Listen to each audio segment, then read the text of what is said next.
Hello, hello, hello, everyone, and welcome to our Sunday segment of Voices of Empowerment with Dr. B. I am your girl, Dr. Bianca Miss B. Lee. I am a licensed practicing therapist, counselor, spiritual mentor, spiritual teacher, life and purpose coach, all of the things. But today, I am here to journey with you through our amazing book that we're reading through collectively, the Seat of the Soul, written by Gary Zukav. When I tell you, this book has been absolutely phenomenal. We went over evolution, karma, reverence, choice, intention, all time now today, and intuition, heart. Oh my goodness. Today we're going over addictions. Addictions, and not in the way that we know in this society as an addiction. We know we could say drugs, alcohol, sex, shopping, eating, whatever the case, smoking, those type of things. Oh no, it goes deeper. It goes deeper. He opened us up and laid the foundation for this chapter that we're about to embark on. And when I tell you I am here for it, I hope you are here for it as well, because man, oh man, oh man, it's going to be phenomenal. We're airing live on multiple platforms: Clubhouse, Facebook, LinkedIn, Twitter, YouTube, Instagram. We're everywhere, okay? So hello, hello, hello to everyone on all platforms. Thank you so much for being here. Thank you for sharing. Thank you for sharing your space, your energy, this space with your energy, and joining us on this journey through this amazing book, okay? Now, at any point that you hear something that I'm reading that resonates with you, feel free to utilize the comment section. Please use the chat. That is what it's there for.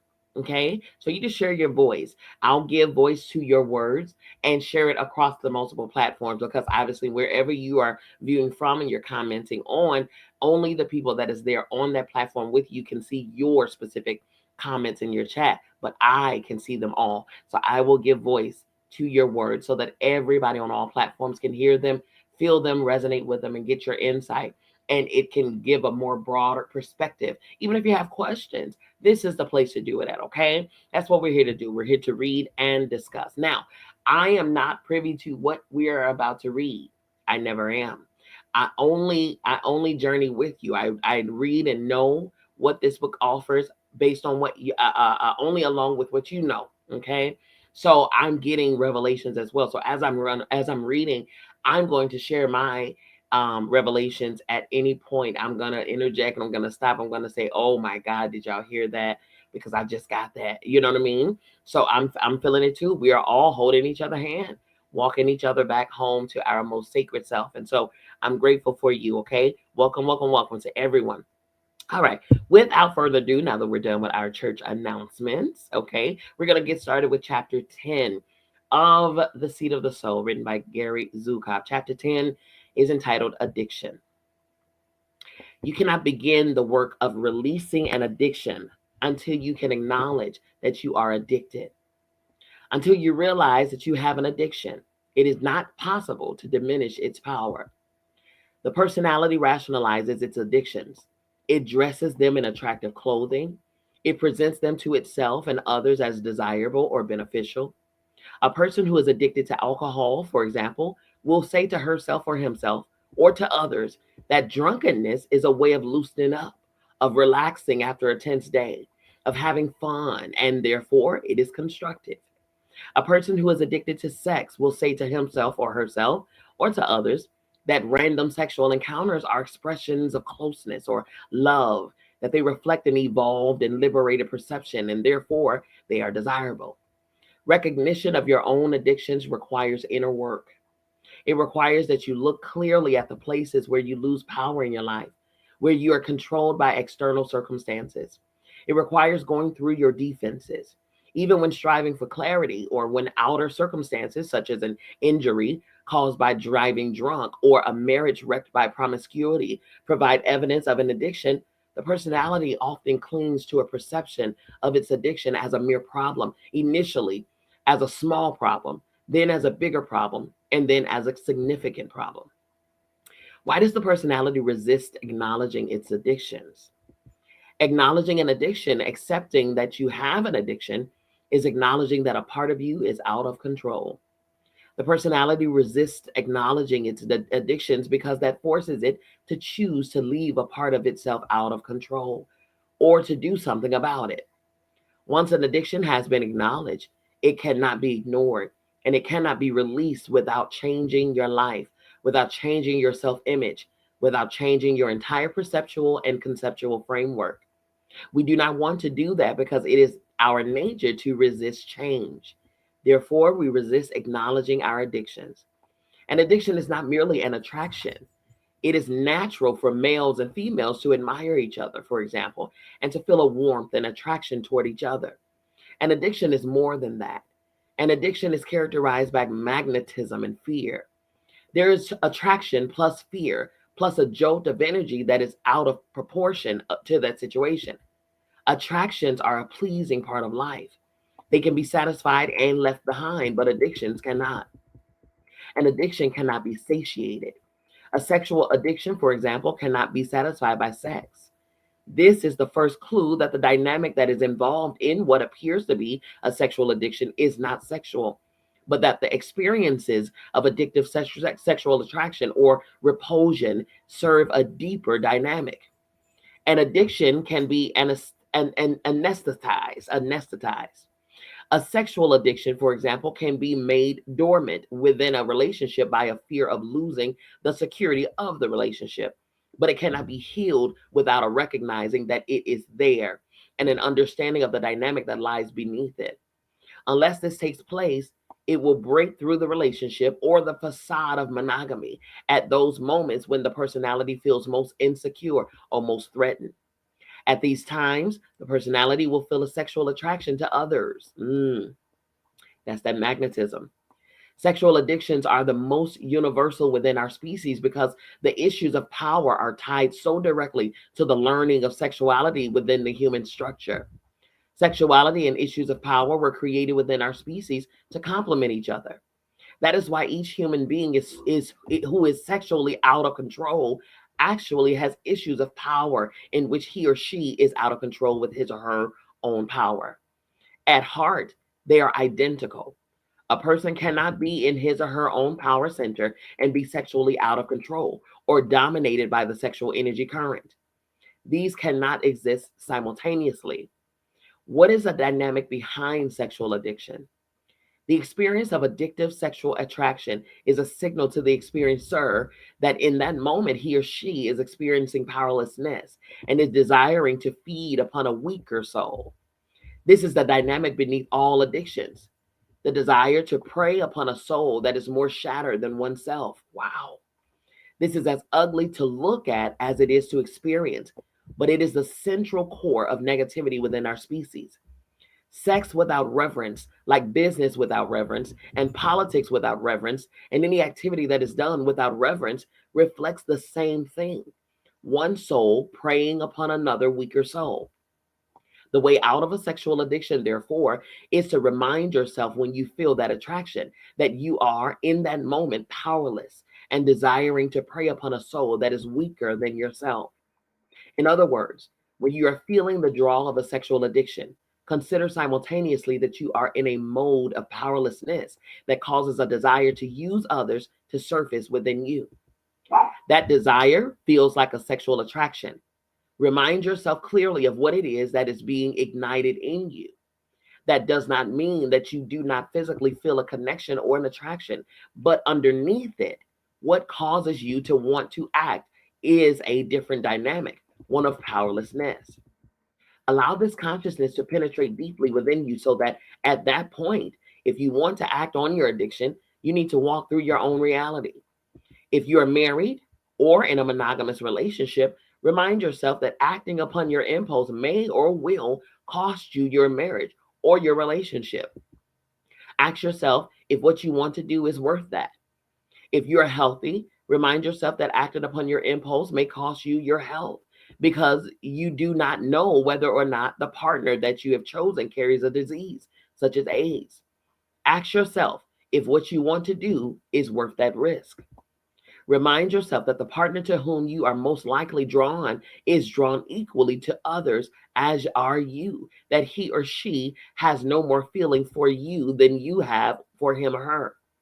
You can be assured that this is the case because the sexual attraction that you have felt for this person is a response in you of a weakness detection system. Wow, so to speak, that you have used to scan those around you. When it locates a person who is weak enough to be susceptible to you, to be seduced by you, it triggers within you the experience of sexual attraction. Will you advance your masculinity or your femininity by exploiting the weakness of this person? Will that gain you what you want to gain? Remind yourself that you both have chosen to interact sexually in ways that do not ignite your feelings, because if your feelings were awakened, they would only let you know that the person you are drawn to is no more emotionally involved with you than you are with him or her. It is one thing to think that you are sexually involved with someone and not feeling anything. It is another to face that neither is your partner feeling anything for you.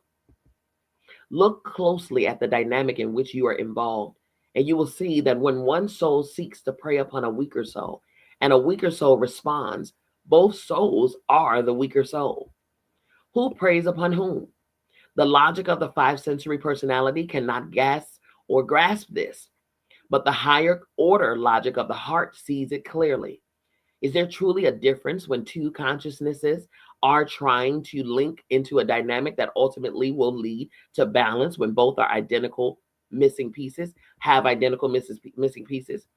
What causes the need to dominate, for example, is the same that causes the need to be submissive.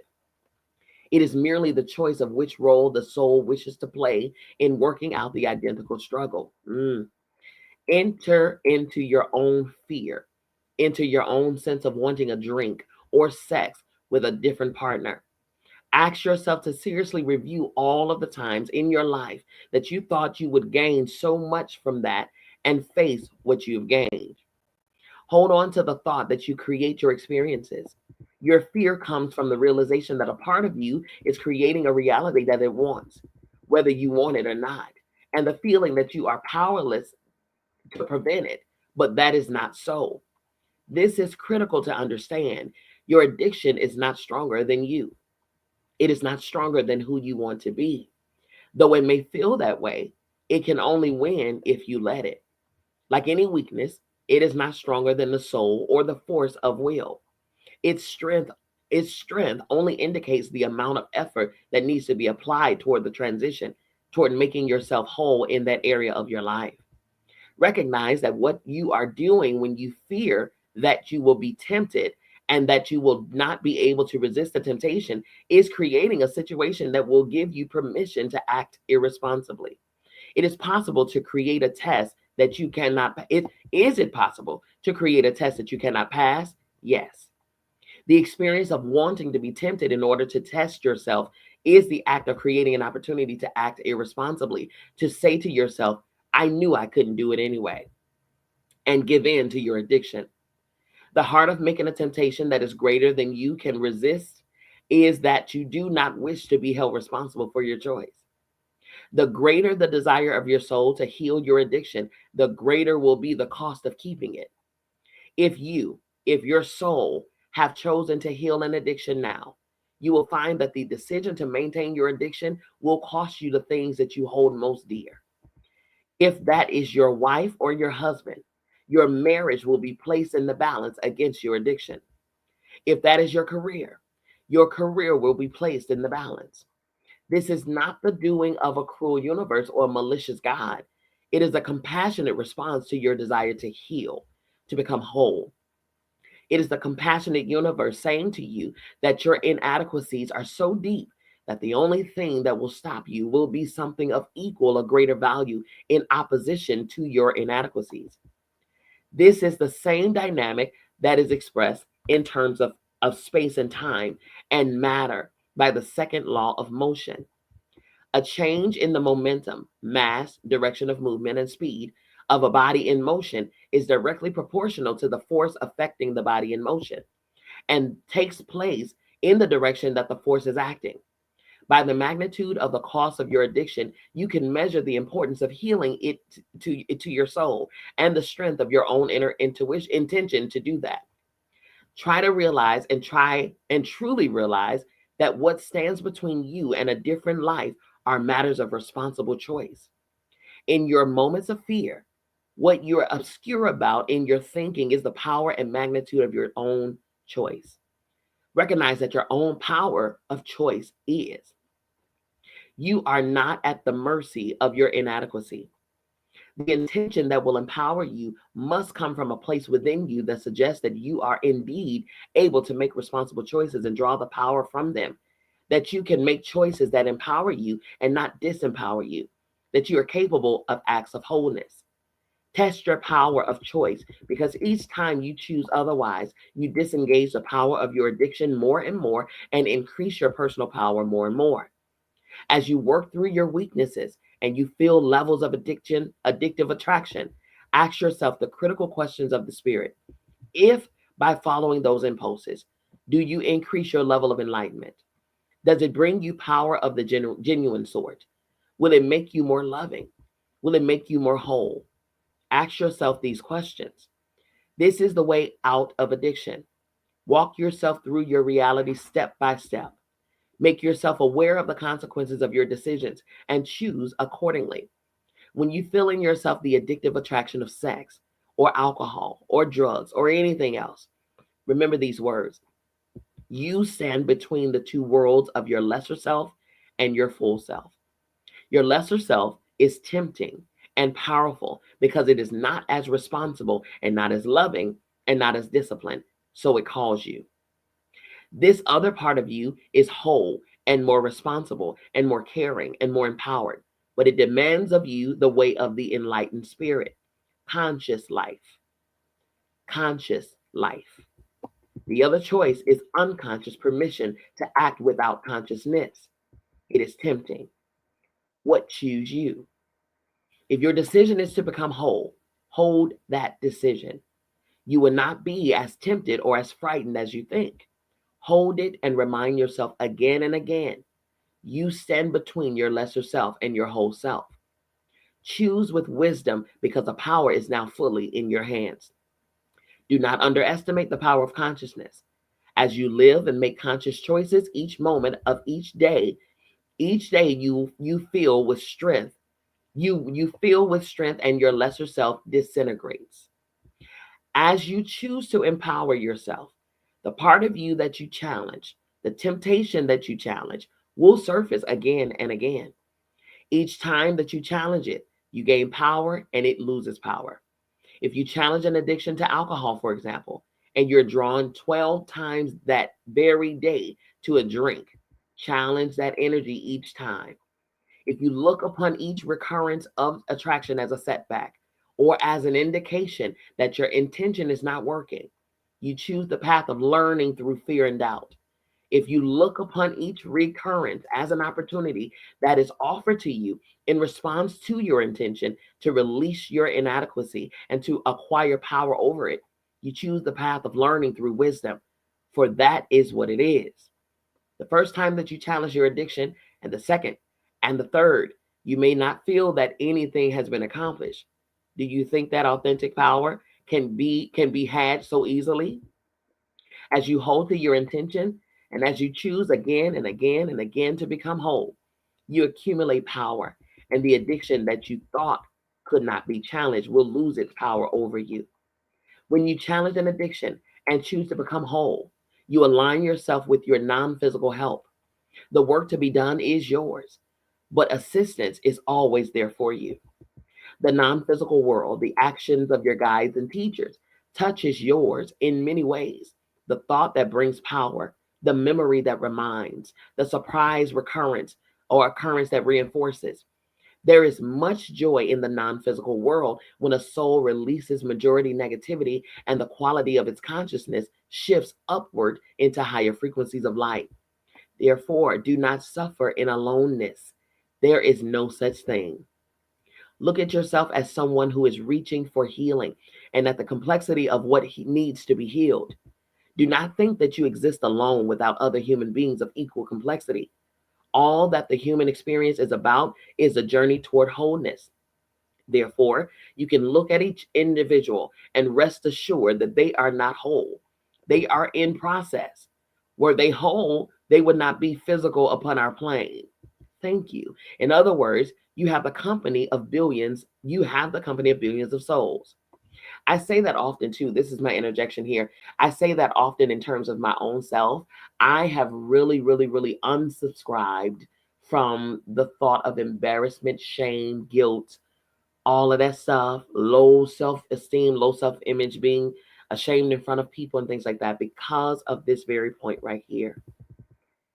If if anybody on this planet were completely whole and perfect and all of that, the great wise one and all of this stuff, they would not be on this physical plane anymore. They will have evolved and transcended out of this plane. They, along with you, are still in process. So to be embarrassed in front of other people who are also in process with you is crazy. To be ashamed in front of people who are also still in process with you is crazy. To feel guilt in front of other people who are also in process alongside you is crazy. Okay. So release all of the notion, all of that stuff, all of that illusionary emotional stuff that eats away at your energy because it's not real. Because every single person on this planet, I don't care what title they want to throw in your face. I don't care how much money they have in their bank account. I don't care how pricey their suit and wardrobe is. I don't care what type of car they drive. I don't care what their title is in terms of relationship with you, mother, father, sister, brother, grandparent. I don't care. It doesn't matter. They are still in process with you. Okay?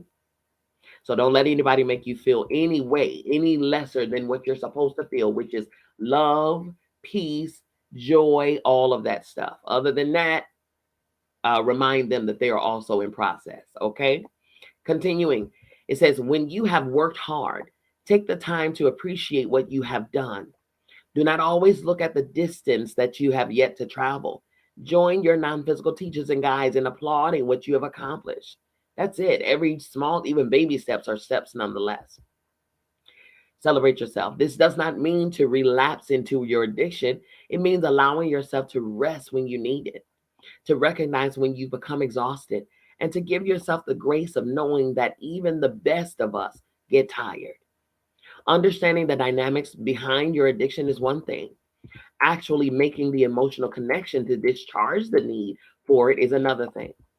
Your addiction is not insurmountable. It is not overwhelming.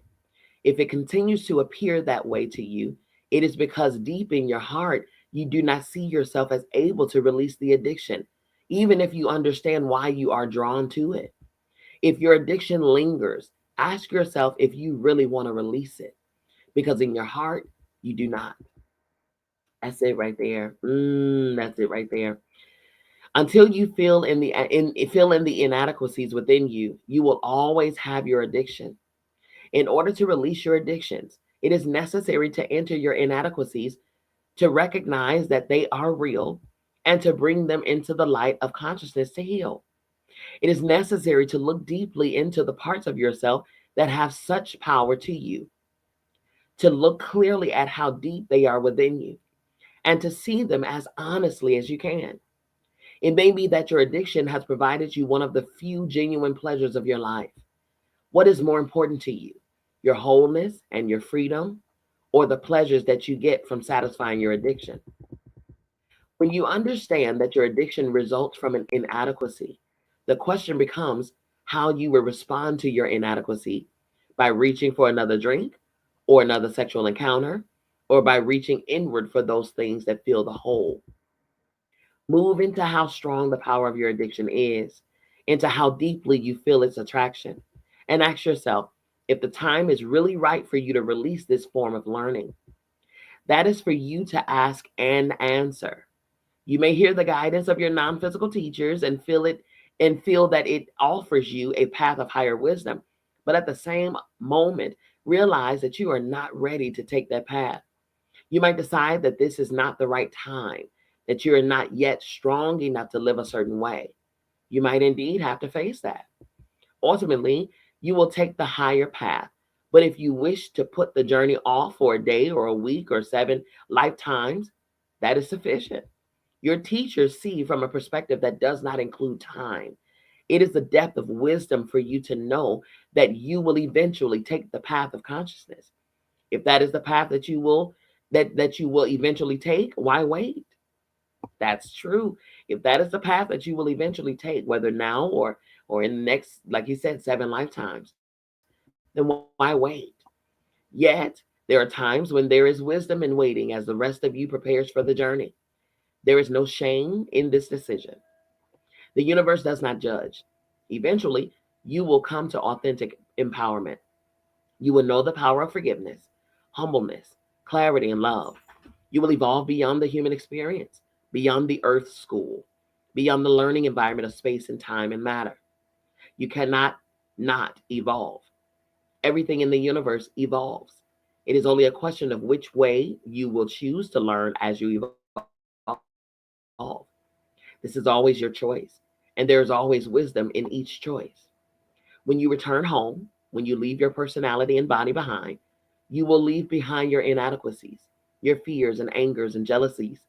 They do not and cannot exist within the realm of spirit. They are the experiences of the personality, of time and matter, the human experience. You will once again enter the fullness of who you are.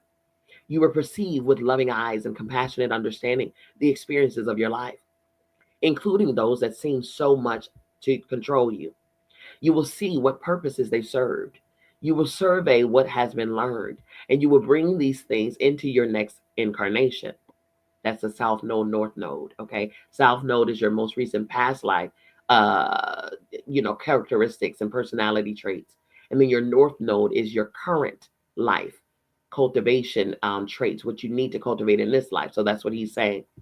Some of the things that we need to heal from, okay, we will, after surveying, we will definitely bring into the next incarnation, definitely. And those will be the things that you still would have to kind of work through and heal through. If you choose to continue with your addiction, you choose to experience negative karma. You choose to create without compassion. You choose to be unconscious.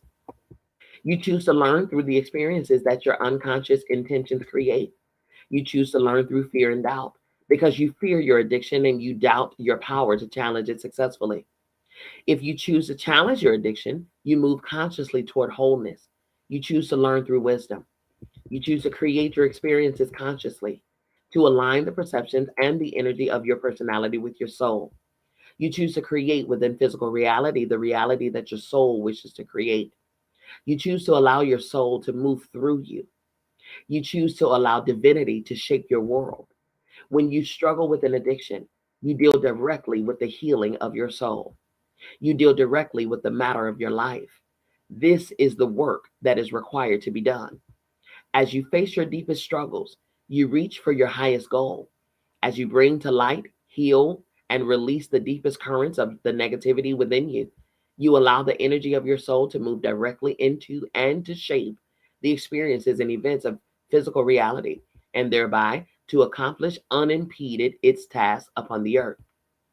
This is the work of evolution. It is the work that you were born to do. Wow. Wow, wow, wow.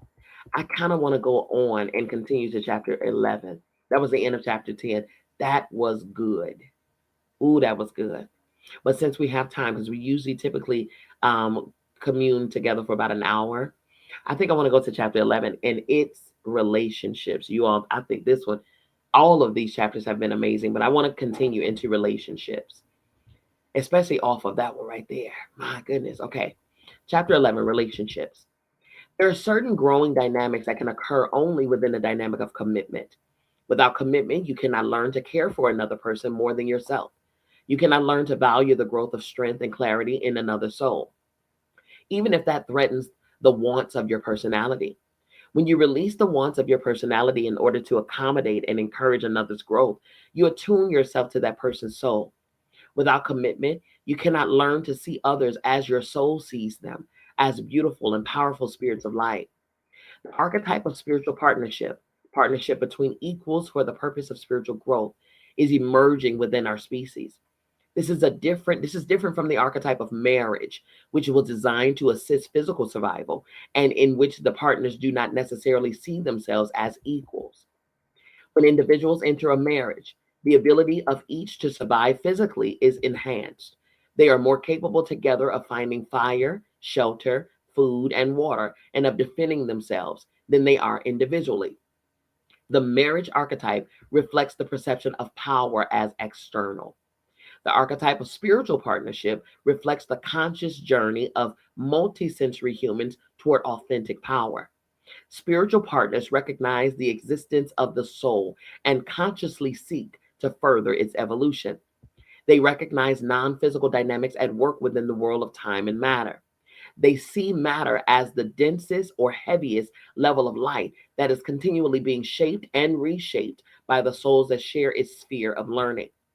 They consciously co create their experiences with each other, with an alive earth that loves life very much, and with a compassionate universe. Communities, nations, and cultures, all of our collective creations are built upon the values and perceptions of the five sensory personality, the values that are reflected by the archetype of marriage. They are designed to serve the physical survival of our species. They also reflect the decisions of our species to learn through fear and doubt. Our entire world is built upon the energy of the five sensory personality that has chosen to learn through fear and doubt. Nations fear nations, races fear races, and the sexes fear each other. The exploration of physical reality, which is external power, could have been accomplished in a spirit of cooperation with and appreciation of the earth. Instead, we choose as a species to explore it with a sense of domination and exploitation. This is the path of learning through fear and doubt, fear of the physical environment and doubt that we fit naturally into it. Our world reflects the basic thought form that there is no afterlife, that in this lifetime, the only thing that ensures power is what can be had and gained. Sometimes we speak of an afterlife, but we do not really believe that after we leave the earth, we are still responsible for the choices that we have made upon the earth, or our choices would be very different. That is so true, because if we really, really knew that we are responsible for the results of our choices that we made while being in this life, a lot of our choices we would not choose. That's for sure. Our species is no longer humble. It has no reverence. It is arrogant and filled with its own technology. It seduces itself constantly in terms of its illusions that it is in control. And so it creates chaos and still refuses to see that it is impossible for it to control. We take from the earth and from each other. We destroy forests and oceans and atmosphere. We enslave each other and torture and beat and humiliate and murder each other.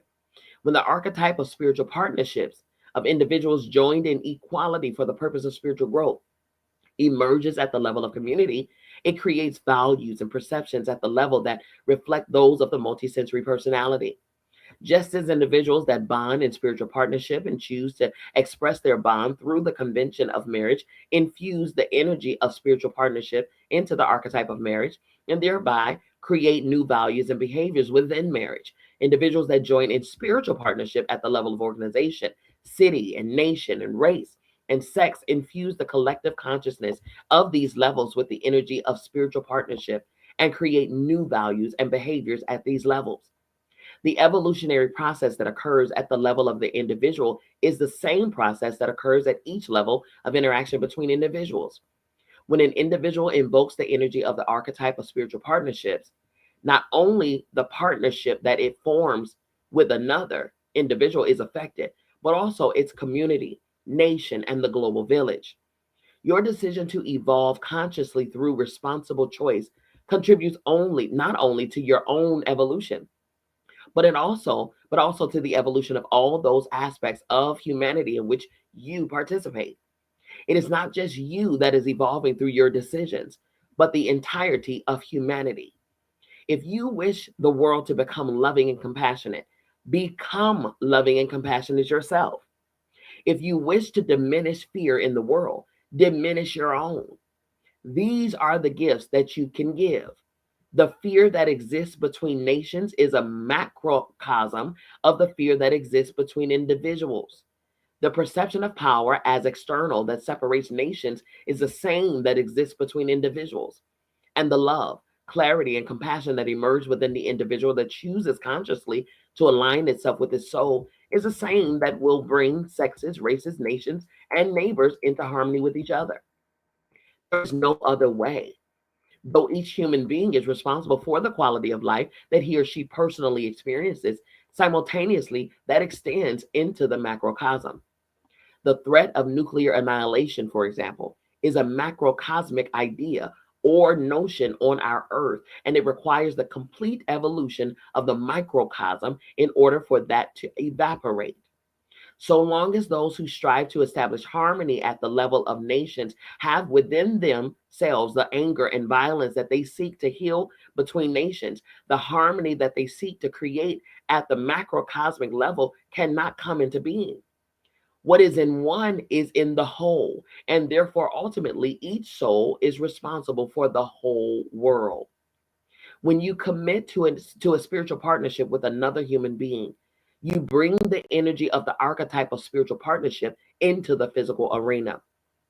You begin to form and to live by the values, perceptions, and actions that reflect equality with your partner and a commitment to his or her spiritual development and your own. You begin to set aside the wants of your personality in order to accommodate the needs of your partner's spiritual growth. And in doing that, you grow yourself. That is how spiritual partnership works. You begin to see that what is necessary to the health of your partnership is identical with what is necessary to your own spiritual growth, that each of you holds the pieces that the other is missing. If you're jealous, for example, you will find that jealousy is what brings to the surface in your partner an aspect that needs to be healed, and that aspect is mirrored in yourself. You begin to value your partner's contribution to your development. You experience that his or her perceptions and observations are helpful and indeed central to your growth, that conversations between you stir deep waters. My goodness. Listen, if my relationships are not that, I don't want it. Simply put, I don't want it. Keep it. Okay. You learn the roles of love and commitment and trust in making your partnership work. You learn that love alone is not enough, that without trust, you are not able to give and to receive the love that both of you have for each other. You learn that your commitment must be translated into a form that satisfies the needs of both you and your partner. You learn to value the needs of your partner as much as you value your own, because the partnership that you both want requires two healthy and inwardly secure individuals. Listen to me. So that whole 50-50, my other half, all of that stuff, my better half, no, no, no. What did he say? You learn the value to value the needs of your partner as much as you value your own, because the partnership that you both want requires, listen, it's not even up for debate. It's not even negotiable. The partnership that you both want requires two healthy and inwardly secure individuals. Okay? All of this talk about be my peace. Oh, no. No, no, no, no, no. It is not anyone else's job to be your peace. Find your own peace. Be your own peace. And then you connect with someone. Don't put that pressure on them to be your peace. You need to be a healthy and inwardly secure individual all by yourself before you connect with a spiritual partner. Before. Okay? You learn to trust not only each other, but also your ability to grow together. You learn that you put your partnership most at risk by avoiding that which you are most afraid will destroy it. It is not easy to express what is inside you, especially that which makes you feel vulnerable or painful or angry or upset. These are the emotions that empower words that can do either damage or can do so much healing. You learn that sharing your concerns with consideration and the intent to heal and trust in the process is the only appropriate avenue. As you approach your needs with courage instead of fear, you ignite a sense of trust. The true human condition in its most perfect form has no secrets. Listen, the true human condition in its most perfect form has no secrets. It does not hide, but it exists in clear love. You learn not to do stupid and careless things to each other. You learn that wanting what you want is not enough, but that you must both want it deeply and create it every day. That you must bring it into being and hold it in being with your intentions. As the consciousness of each of you becomes lighter, your partnership becomes richer. You learn the value of considering the other's position by becoming the other person, by truly walking into the fears of the other and then returning into your own being again. You open up the conversation to transcend the personal and become healing at the impersonal. This allows you to see each other as spiritual playmates as you work through the areas that require healing in each of you. Even into the toughest moments of your work, on your work, on feelings of insecurity, you can be light and remind yourself that you are spirits who have taken on the physical experience and have far greater power than you are showing in that moment of weakness. The things that are the things that are the individuals to learn in spiritual union with another individual are the groups, the communities, and the nations to learn in spiritual union with other groups, communities, and nations. That's it, man. That's it. He's saying here that when we do it with amongst ourselves, within ourselves, and then with our spiritual partner, then ultimately we will do it automatically with the communities and the races and the nations and the man. The choice in each instance is between learning through fear and doubt or through wisdom, between the low frequency energy currents of the personality and the high frequency energy currents of the soul.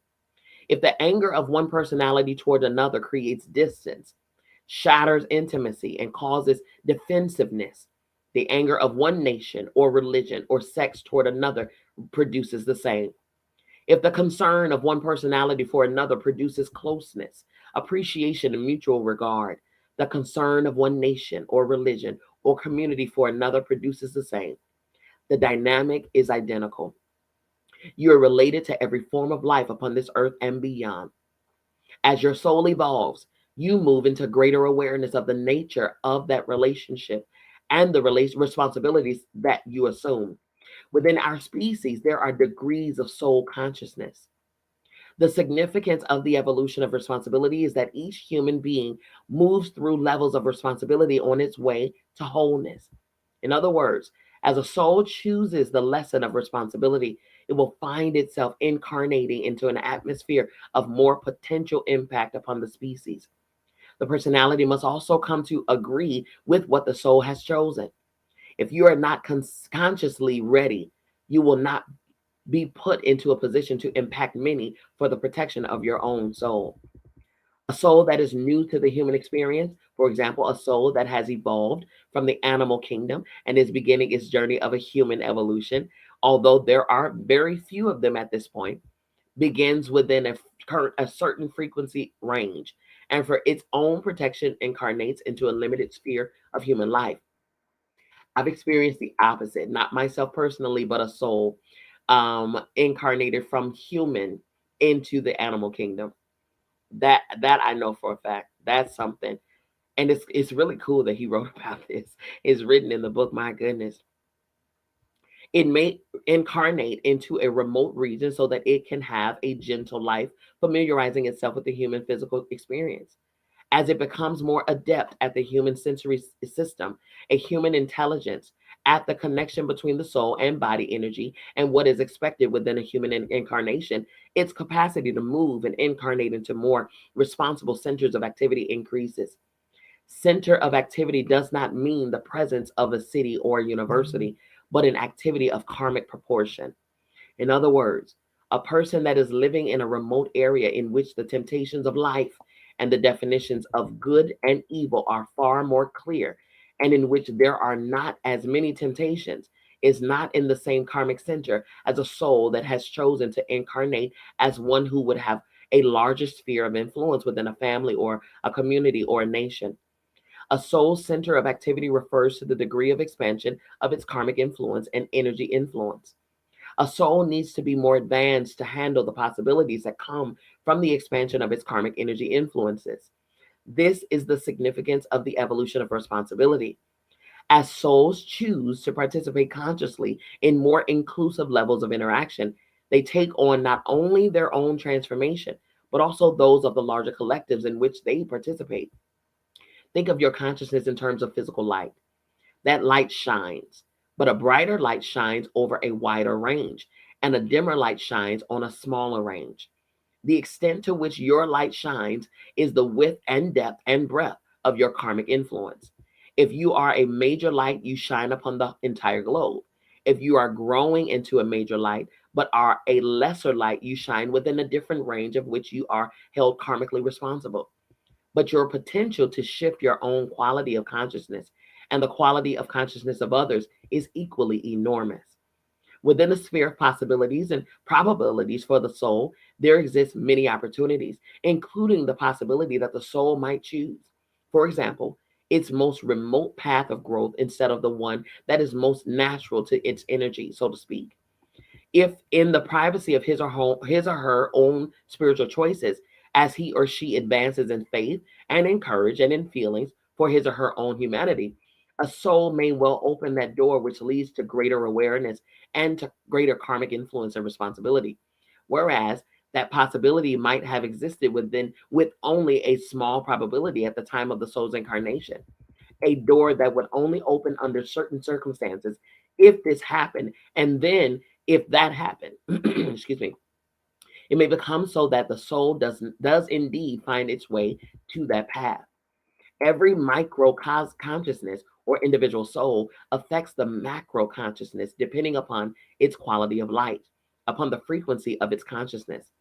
A soul that agrees to incarnate into a lifetime in which it has significant potential to affect the lives of many is a great soul. The quality of power of such a soul is great. It is global.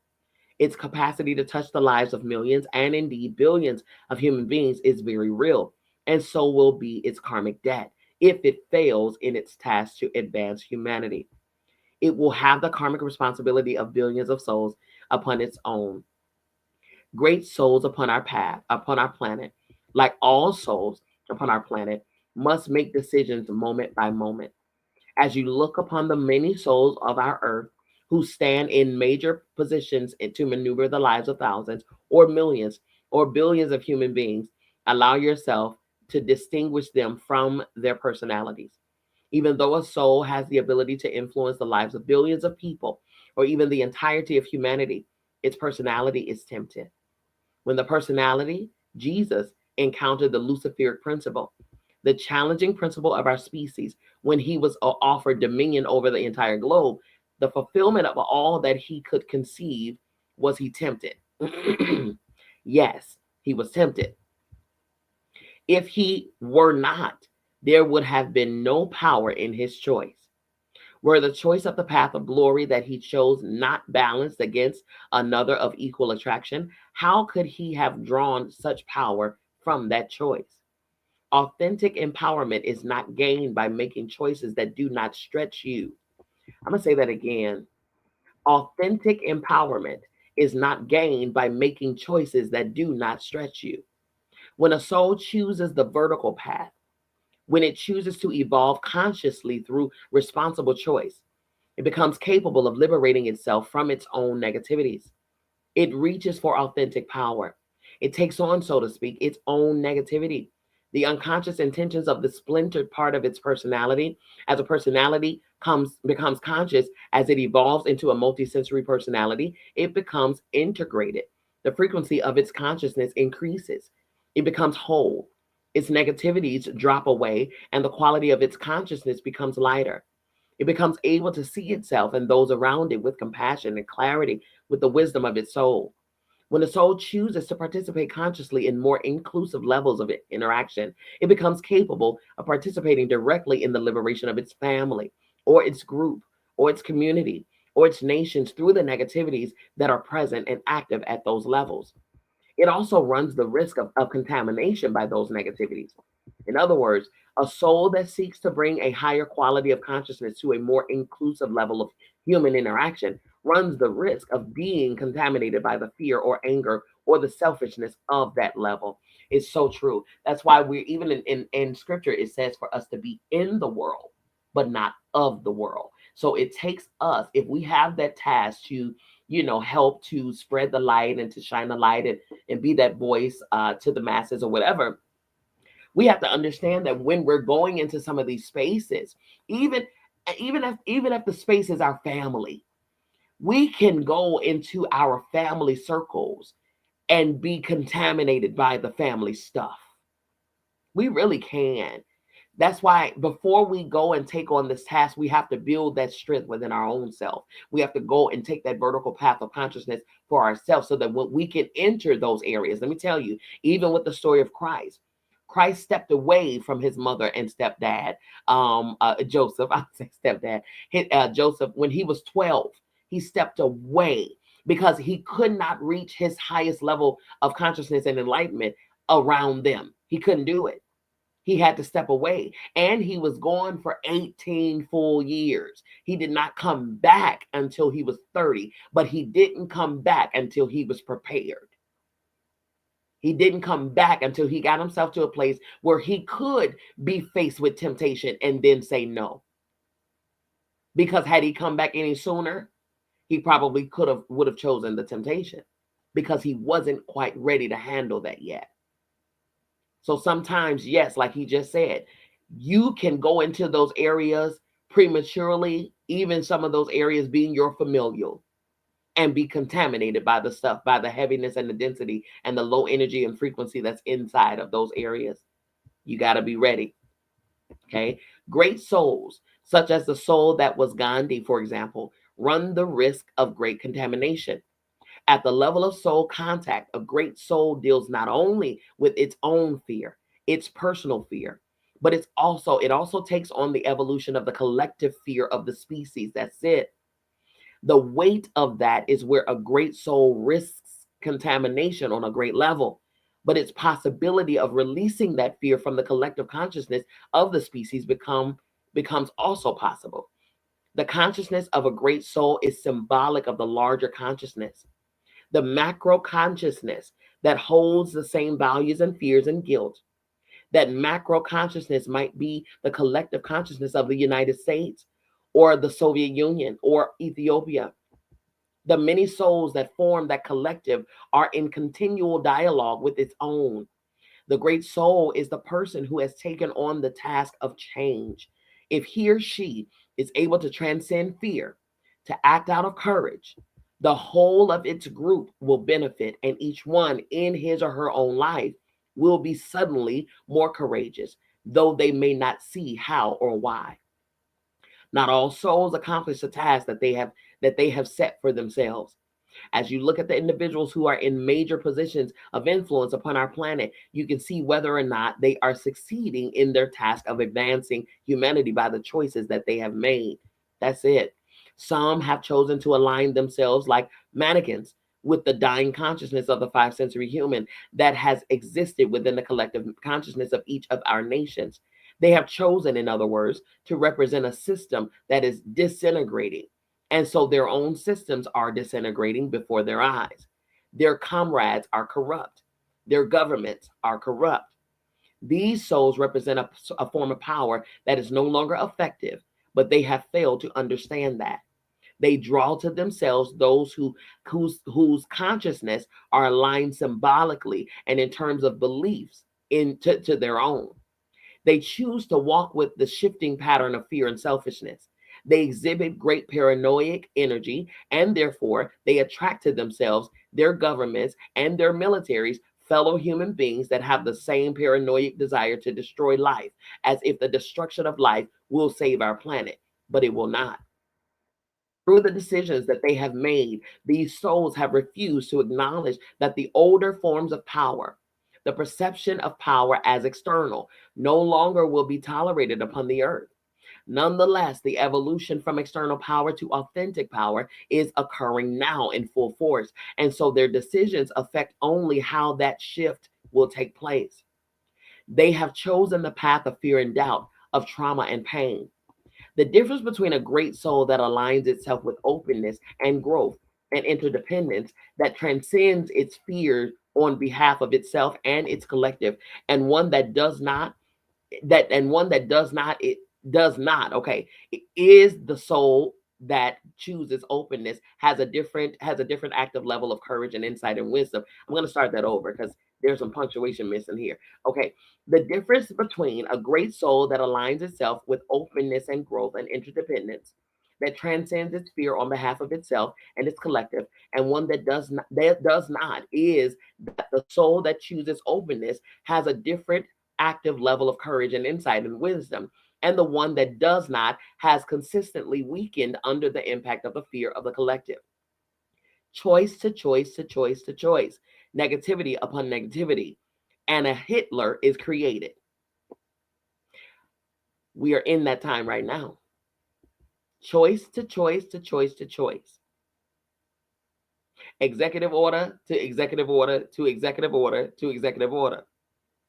Negativity upon negativity, and a Hitler is created. The soul that was Hitler had great potential as well.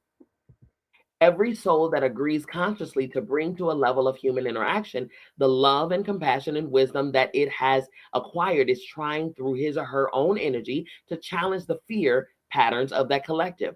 This is the archetypal pattern that was put into place within our species by the teacher, Jesus. It is what he symbolized as he moved through his lifetime in the way that he did. He released the negative karmic patterns of the collective unconscious that had accumulated to his time. In each great soul, it is the same pattern, the pattern of taking on the whole through the power of his or her own consciousness to transform it, to alchemize it. The magician card. Yeah. When a soul reaches for authentic power and chooses consciously to bring that power into the levels of interaction that it shares with other souls, it enters this dynamic. It brings to a collective energy system the consciousness of authentic power, and through that power, engages in the transformation of that collective. Your evolution toward authentic power, therefore, affects not only you. As the frequency of your consciousness increases, as the quality of your consciousness reflects the clarity, humbleness, forgiveness, and love of authentic power, it touches more and more around you. As your temptations become greater, so does your ability to make responsible choices. As you shine brighter, as your light and power increase with each responsible choice, so does your world. Mm, mm, mm, mm, mm, mm, mm, mm. Man, oh man, oh man. So he spoke not just about the dynamic of relationship, partnership in terms of our human connection with one from one to another, whether it's a romantic one, a soul evolving one, not even just romantic. Romantic is so one dimensional. It's so one It is so one dimensional. I have, in my mindset, has transcended the whole concept of marriage and husband wife stuff or whatever the case is. That's very limiting. And like he stated, that's more on a hierarchy, external power type thing. Because even in marriage, it's not presented as one of equality. No, no, no, not under the umbrella of patriarchy. Not at all. Mm-mm. Now, prior to oppression and patriarchal dominance, the villages and indigenous people and African and Native American, all that they had an equality. They understood partnership for sure, for sure. They understood evolution, soul evolving. They understood it. They moved intentionally, but it's only with under the patriarchal umbrella is marriage now seen as hierarchy, power, the head of the house, you know, all of that stuff. Okay. And the woman is the the rib, the side, the helper to him. Okay. as if we ourselves don't have a task or a mission or duties or responsibilities in this iteration, right? Where's our help meet? We're under patriarchal understanding. We're the ones to help him, to lead. I mean, to encourage him, to serve him, and to, that type of thing. Submit to him, right? Hmm. But in an actual spiritual partnership, there's equality. We both are equally invested in our soul's evolution by any means necessary, right? She's just as equally important as he is. That's beautiful. And so what he's saying is, if we connect with that in our individual lives, if we connect with that in our partnerships in any form, whether it's, for family or whatever, for friendships or whatever the case, whatever dynamic of relationship, because this is the formula for all relationships. Because, like you stated, whatever you do internally or in your own home or with your partner, it translates into the communities, into the cities, into the world. It does. It absolutely does. This is good. There's a lot of work to be done. There's a lot of work to be done. But it does start within, because we got to get ourselves on that one accord. There's a whole lot of work to be done. It is.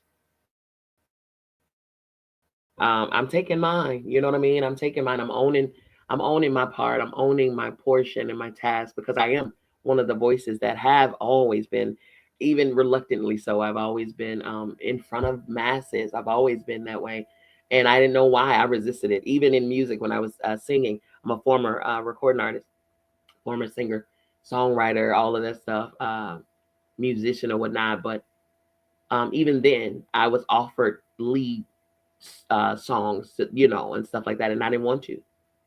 I did not want to. I resisted it at every hand. I promise you, I did, because I'm not an out front person, but I couldn't. I couldn't resist the call. Even now, if you're watching on the video platforms, my face, I just have my profile picture there. Those on Clubhouse, you just hear my voice.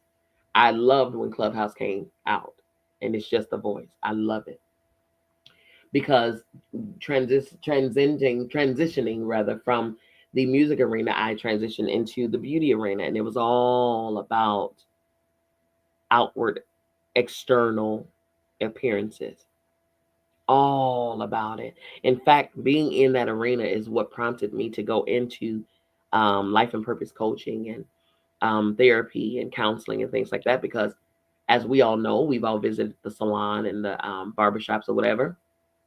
And I don't know what it is about that salon chair that makes the women spill their guts, okay, and tell all of their tea, all of what's happening, what's going on.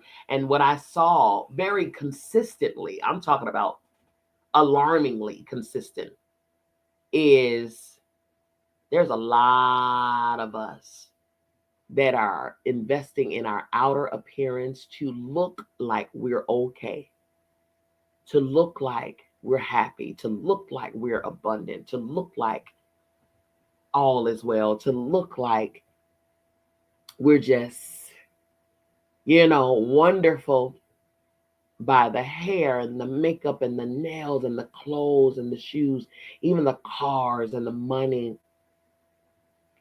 the houses and the, who we're seeing and dating, our arm candy and trophy this and whatever, the people we're associated with, our accolades and degrees and all of this stuff. I've learned that we are so masters of illusion.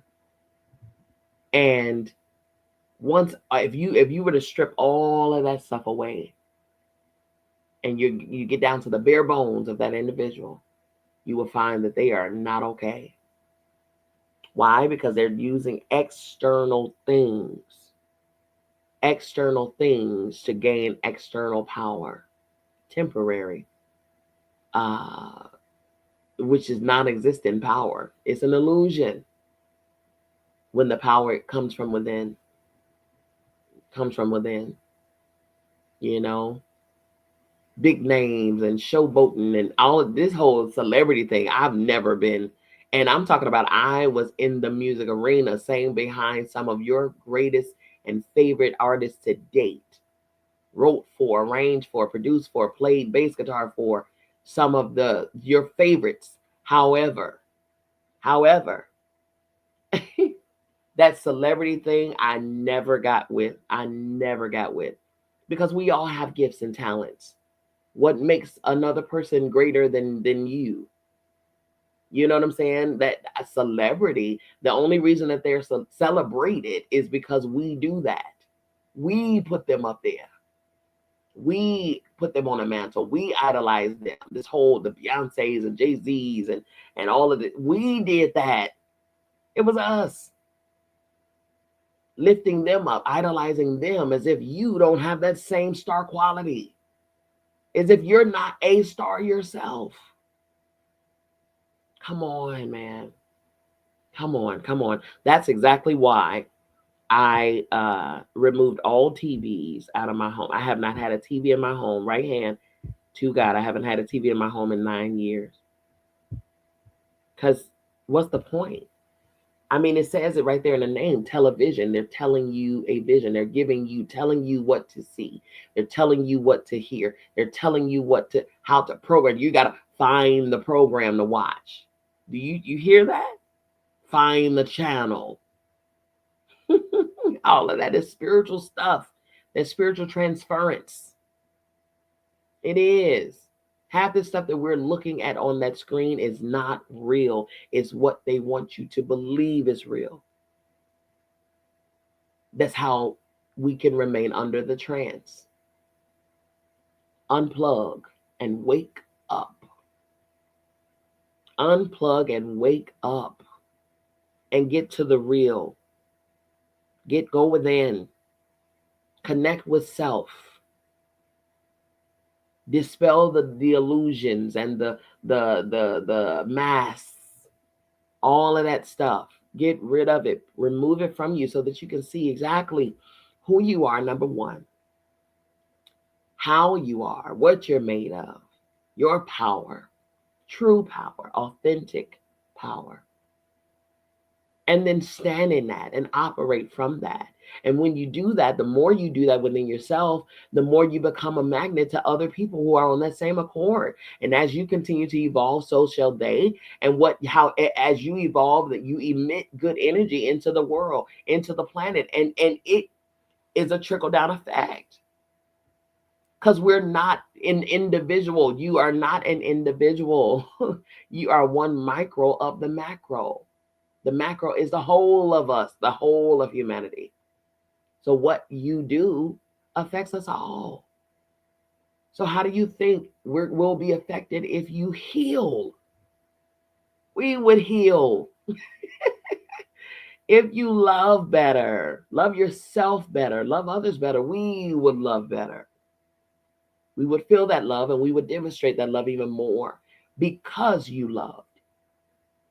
If you found peace within and you created peace and created safe spaces and all of those things, then we would feel safe and we would be able to do the same thing.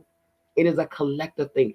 There is no one thing created that is not interacting with the other created thing, whether it's humans, animals, the earth, air, water, fire, all of this, planets, stars, moon, sun, every single thing we are interacted with, we are interconnected with. It is connecting tissue into all of us. So what happens with one happens with all. When we understand that, we will think more on a macro plane. We would choose differently. Because if I make this choice to do this thing, how would it affect us? I don't want to put us in a position to have to pay that back. So let me choose more responsibly. If I say this to her, or if I say this to him, goodness gracious, it's gonna throw the whole of us off. Let me not. Let me speak to them with love and compassion and reverence. Let me do that. That's the thing. That's the thing. That is love. That is power. That's real, true, authentic power. Hmm. My relationships, and I'm calling them all to me. All forms, in any form, whether friend, family, spiritual partner, you know, relationship, like love partner, whatever it is, all of them have to be. They are required. Like he said, I love the word that he used. Requires. They require everyone to be healthy internally, spiritually healthy. It requires it, because nothing less than that. Nobody operating less than that. And they choose to operate less than that. That's fine. I would respect your choice, but just know that I can't be around it, because if I do, then I risk being contaminated by it. I risk being pulled back into that low vibrating energy. I don't want that. So sometimes it calls for you to, you know, with love, release and keep on moving down the yellow brick road. And eventually, who you just release, they'll find their way.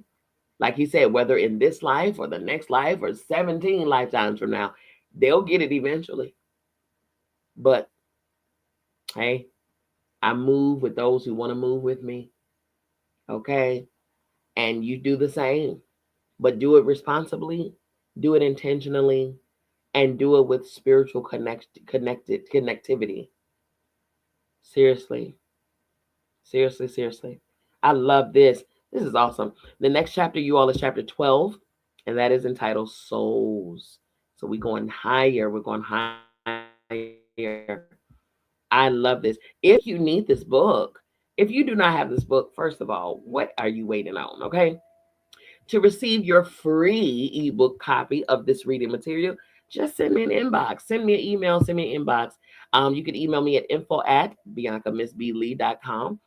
Info@biancamissblee.com. It's in my bio. It's in the captions of it, wherever you're watching from. It's also for those on Clubhouse. You can tap above my head, and that'll send you straight to my website. There's going to be a pop-up that comes up for you to send a message to me.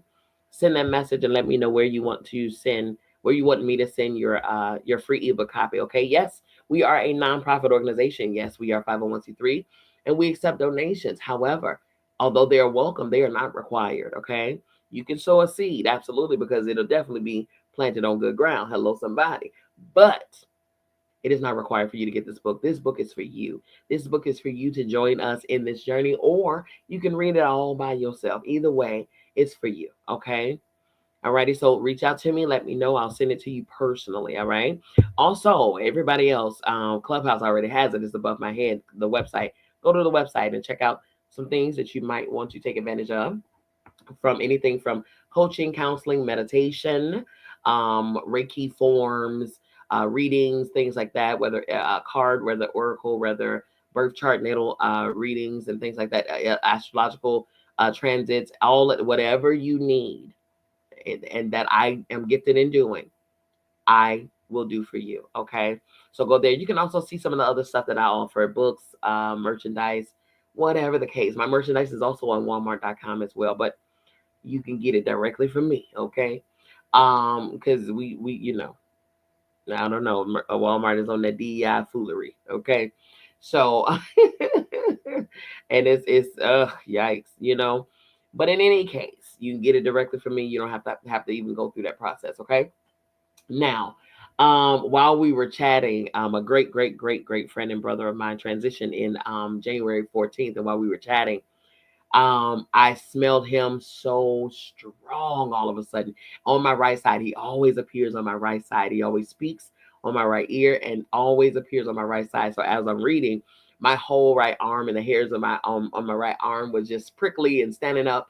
I smelled his aroma so strong when I tell you, and I was just smiling and trying to stay focused, but he lingered for a long time. So I wanted to interject and say, hey, hey, hey, but hello, tribe. Thank you for coming to see me, sir. I appreciate you. Yeah, man. That even in the book, it talked about those teachers and guides that are on the other side that are speaking for you and with you, assisting and guiding and all of that stuff, supporting you. You're definitely, like you said, there's never a time when you're alone. Never, ever, ever a time where you're alone. Ever. Don't ever, ever, ever think that. If you feel at any point that you are by yourself and alone, it's because you have subscribed to the lie that is aloneness. There's no such thing. There's no such thing. Not at all. Wherever you are right now, you are surrounded, honey, by energy, surrounded, surrounded. See, yes, Miss Imaya, that is a beautiful name. She says, beautiful. I know this to be true. Yes, ma'am. Yes, ma'am. When I tell you, I am very, very, very skilled, and I'm gratefully skilled, gratefully. Oh my goodness. In all areas, what is known here as the clairs, I am sufficient in all of them, every single one, which is why I don't do a lot of outside interactions and things like that. I only speak to who I'm supposed to speak with, because I can simply go to the grocery store, honey, and when I tell you, I get so many uploads and downloads from people in all their business and tea, and I'm just trying to go get a loaf of bread. Okay. so so it can become very overwhelming, so I try to intentionally utilize my gifts and things like that. But when the energy want to come and say hello to me and show themselves strong to me, I welcome that so greatly. I do. I do. I have the ability to contact. Even matter of fact, it was only hours after he transitioned, I was able to contact him, and I heard him clear. So I'm clear. He's good, happy. There were some spirits or souls that would go and transition, and they would be in they would be in a state of confusion and wouldn't know where they were. They would be overwhelmed and kind of fearful. So I would have to be a doula of sorts, to kind of guide them through and calm them down, and let them know where they are, and so they can just ease into their home once again. It's a beautiful exchange. It really, really is. And so I've had the ability of seership since I was a teenager, actually. And my grandmother, who was the first ancestor that appeared to me, she transitioned in January of '97, and then she appeared to me over the right before the summer of that same year, about 4 or 5 months later. And I was scared. It shook me. Okay, I'm gonna just tell you now.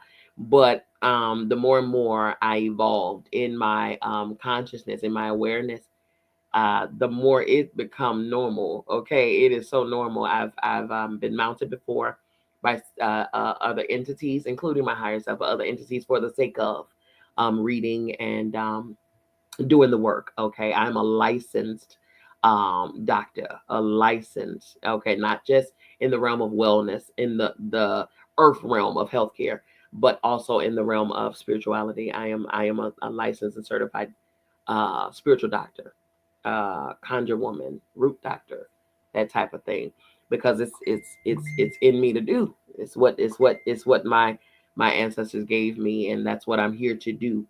And I do it well.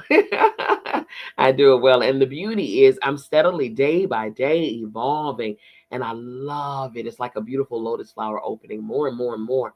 And the more that it opens, the more connected to me, reconnected to myself I become. And it's like, man, I remember that. I remember that. I even remember I saw a glimpse of myself in a past life as a little blonde white girl. So pretty, a pretty little girl too. And I saw myself at the age of about 7, 8. So cute, you know, just playing in the sun, beautiful hair just flowing. and all of that good stuff. That's why I don't subscribe to the whole race thing or whatever the case, because we had to be this race in this iteration for this reason, for our reason, our purpose here on this plane for this life. In other lives, we would have we were some of everything else. And just like he mentioned in the book today, that there are times when animal souls have transitioned from the animal kingdom back into the human world, because now they want to enter an iteration as a human. You know what I mean? And I've personally experienced the opposite, where a soul that I know so well, okay, very much so, transitioned from the human form and reincarnated as a animal, for sure. Okay. So it happens. Souls are souls. Souls are energy. Energy can become whatever it wants to become. Energy can enter into any form. Any form. Okay. Absolutely. Forgive all of the tings and the bings and the things. We're just talking right now. So, but in any case, I'm going to wrap this up. So, yes, if you want your book, definitely reach out to me and let me know. That way you can have it. Whether you read it with us or not, I would love to your company. But whether you read it with us or not, I would much rather you just have the book, okay, for yourself. Read it. Don't just speed through it. That's why we usually take one chapter at a time. Today we had enough time to read through it both, and we finished at the proper time too, which was beautiful. I love that. So today we went over addiction and relationship, which it married pretty well. I love that. Okay. So yeah, so that's the website. All right, you all, listen, visit my websites, go to my pages and things like that. Follow me on Instagram, and go ahead and follow. Turn on the notifications, because we do have a lot of things that we have going on every day, almost every day. Okay, so you don't want to miss anything that we have to offer. All right, I'm on all platforms under Dr. Bianca Miss Billy. Okay, all right, you all. That's it for right now. I'm going to release you to have the rest of your Sunday with your family or yourself, however you so choose. And as always, I want to tell you I love you. I mean it. There is absolutely positively nothing you can do about it. Don't you even try it. We'll be back here on Tuesday in 2 days at 8 p.m. Eastern Standard Time, right here on Voices of Empowerment with Dr. B. Peace.